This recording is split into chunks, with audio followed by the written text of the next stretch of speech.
नमस्कार, मैं हूं आपके साथ विभा उपाध्याय और आप देख रहे हैं अपना बिहार। बेगूसराय से खबर, जहां पर ट्रैक्टर के पलट जाने की वजह से चालक की दबकर दर्दनाक मौत हो गई है। घटना बलिया थाना क्षेत्र के शादीपुर दियरा गांव की है। बलिया में यह बड़ा सड़क हादसा जिसमें ड्राइवर की मौत हो गई है। हादसा उस वक्त हुआ जब ट्रैक्टर चालक सड़क निर्माण के लिए ट्रैक्टर पर मिट्टी लोड करके ले जा रहा था, तभी अनियंत्रित होकर के ये ट्रैक्टर बांध पर ही पलट गया। घटना के बाद मौके पर लोगों की भीड़ इकट्ठा हो गई। लोगों ने घटना की जानकारी चालक के परिजनों को दी, जिसके बाद परिजन घटना स्थल पर पहुंचे और जैसे ही घटना की जानकारी स्थानीय पुलिस को हुई, पुलिस भी घटनास्थल पर पहुंचकर शव को अपने कब्जे में लेकर पोस्टमार्टम के लिए सदर अस्पताल भेज चुकी है। मृतक का नाम सुमन कुमार बताया जा रहा है और घटना के बाद से परिजनों में कोहराम मच गया। ये तस्वीरें इस हादसे की भयावहता को दिखा रही है। ये दर्दनाक सड़क हादसा जिसमें ये ट्रैक्टर पलटने की वजह से ट्रैक्टर का चालक दब जाता है और दबकर इसकी मौत हो गई। एक्सीडेंट हो गया है। हम आए, हम देखे हैं यहाँ किसी गाड़ी तर में दबायल हुआ है। अब कहाँ जा रहा था पता चला पहाड़पुर ड्राइवर है और गाड़ी है तुलसी टोल। 3 भाई था, एक भाई पहले डेट कर गया बीमारी से, एक अभी बच्चा था, बाप रे बाप, एक और बच्चा है छोटा, इससे छोटा है। कल्ले से गाड़ी लेके आ रहा था जी, हम उसको मना कर देते गाड़ी भी मत चलाओ, हमको गाड़ी से डर लगता है। और संवाददाता संतोष हमारे साथ इस वक्त ज्यादा जानकारी के साथ फोन लाइन पर जुड़ गए हैं। संतोष, ये हादसा कैसे हुआ है और फिलहाल जो लोगों का आक्रोश था क्या वो शांत हो पाया है? जी देखिए, जहाँ तक आक्रोश की बात है वो जो है वहाँ के स्थानीय जो बुद्धिजीवी लोग हैं और प्रशासन के पहुंचने के बाद लोगों को समझाया गया तो आक्रोश जरूर शांत हुआ है। लेकिन जहाँ तक हम हादसे की बात करें तो ये एक सड़क निर्माण हो रहा था, दियारा क्षेत्र का ये मामला है। तो चूंकि सड़कें वहाँ की जो होती है वो बहुत दुरुस्त नहीं थी, ट्रैक्टर से जो मिट्टी ले जाया जा रहा था उसी वक्त ड्राइवर ने अपना नियंत्रण जो है खो दिया और ट्रैक्टर पलटने की स्थिति में आ गई। और ये लड़का जो था, जो मृतक है, वो ड्राइवर ही था और किसी तरह गिर के ये ट्रैक्टर के चक्के के नीचे आ गया और जिससे ये हादसा हुआ। मौके पर ही उसकी मौत हो गई और जानकारी मिलने के बाद परिजन और बड़ी संख्या में लोग वहां पहुंचे और वो हंगामा करने लगे। लोगों की मांग है जो इसको उचित मुआवजा मिले और बाद में स्थानीय प्रशासन के पहुंचने के बाद जब ऐसा कहा गया है जो भी होगा सरकारी। चलिए, बहुत बहुत शुक्रिया संतोष इस तमाम जानकारी के लिए आपका। खबर कश्मीर से, जहां पर एक बार फिर से टारगेट किलिंग की घटनाएं सामने हैं। जम्मू कश्मीर के बड़गाम में आतंकी हमला हुआ जिसमें गैर स्थानीय लोगों को निशाना बनाया गया है। बड़गाम में एक और आतंकी हमला जिसमें स्थानीय तौर पर काम करने वाले, चाहे वो मजदूर हो या गैर नागरिक हो, उन सभी लोगों के ऊपर, इन सारे लोगों के ऊपर कैसे निशाना आतंकियों की तरफ से बनाया जा रहा है। आतंकियों ने ईंट भट्टे पर काम करने वाले मजदूरों पर हमला किया है जिसमें बिहार के वैशाली के एक मजदूर की मौत हो गई जिसका नाम दिलखुश बताया जा रहा है। वैशाली के जंदाहा के अरनिया गांव का ये रहने वाला शख्स जिसकी मौत हो गई है। आतंकियों ने ताबड़तोड़ गोलियां इस पर बरसाई जिसमें इस शख्स की मौत हो गई जबकि एक अन्य शख्स घायल बताया जा रहा है।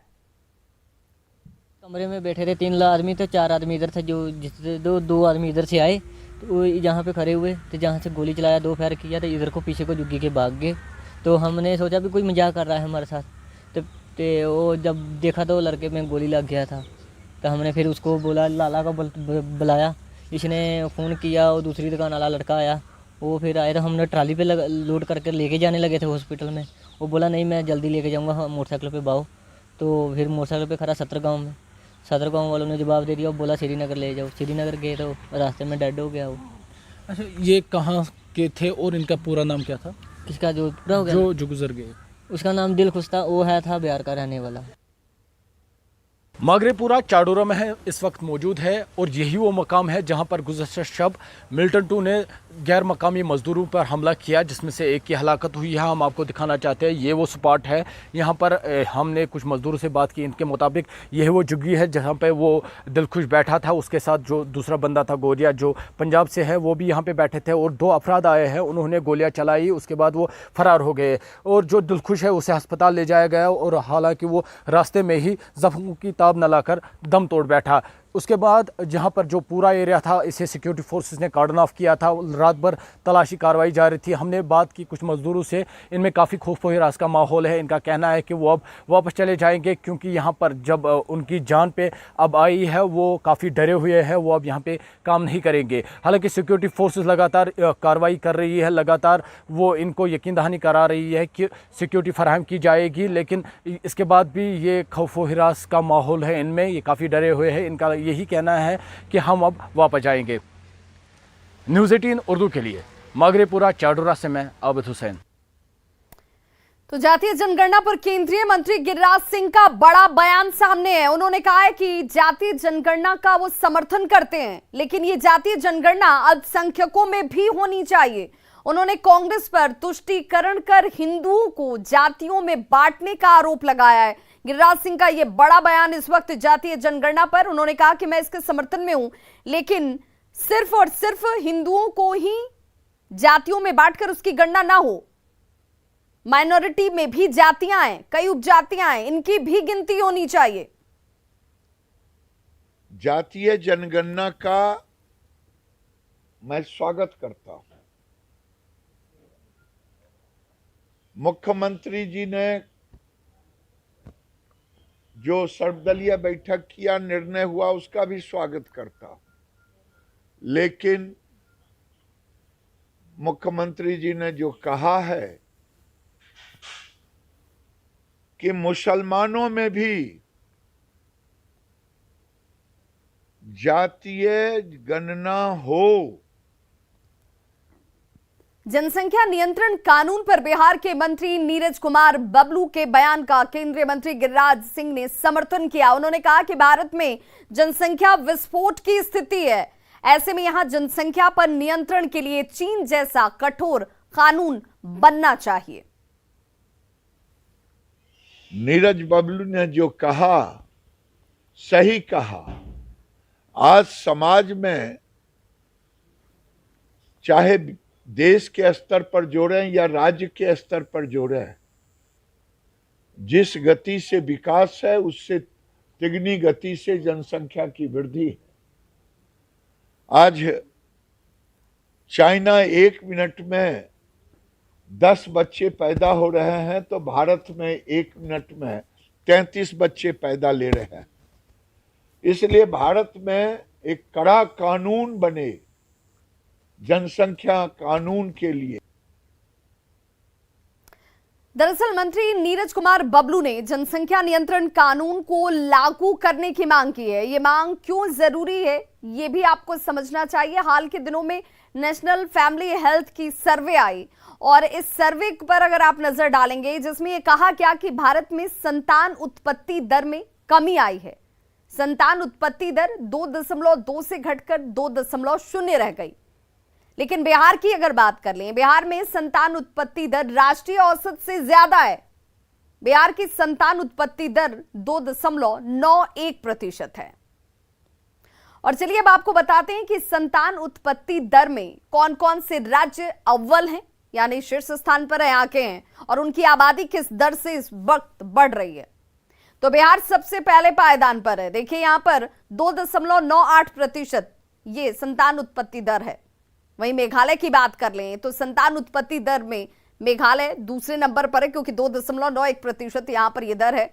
उत्तर प्रदेश तीसरे नंबर पर, जिसमें 2.35% का यह आंकड़ा आपके टीवी स्क्रीन पर है। जिसमें झारखंड की अगर बात कर लें 2.26%, वहीं मणिपुर 2.17%।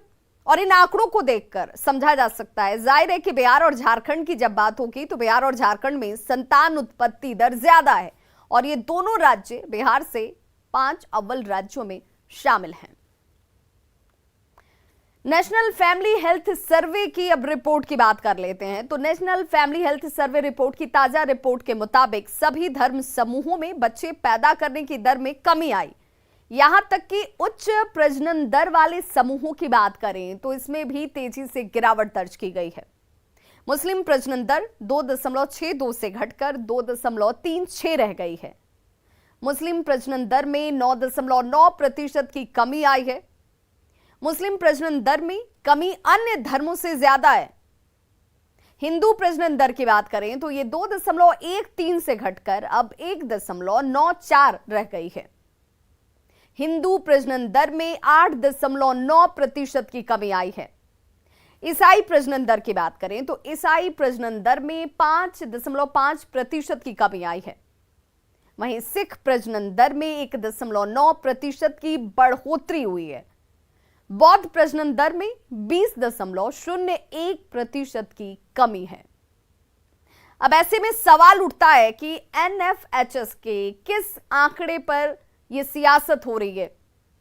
प्रजनन दर घटने के बावजूद मुस्लिम प्रजनन दर हिंदू से ज्यादा है। अब देखिए, हिंदू प्रजनन दर जो 1.94 है तो मुस्लिम प्रजनन दर की संख्या 2.36 है।